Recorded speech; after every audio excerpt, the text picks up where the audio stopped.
अस्सलाम वालेकुम दोस्तों, आज की इस वीडियो में आप जान पाओगे कि किस तरह हम विंडोज़ 10 में माइक्रोसॉफ्ट एज में व्यू सोर्स और इंस्पेक्ट एलिमेंट को ऐड कर सकते हैं, एनेबल कर सकते हैं।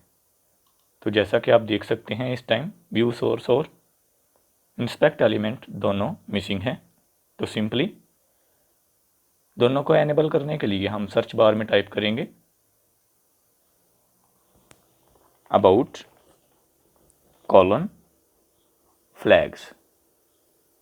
फिर सुन लें अबाउट कॉलन फ्लैग्स और एंटर कर दें। और डेवलपर सेटिंग्स में first option show view source and inspect element, इसको चेक कर दें। न्यू टैब ओपन करें। आप देख सकते हैं व्यू सोर्स और इंस्पेक्ट एलिमेंट एनेबल हो चुके हैं।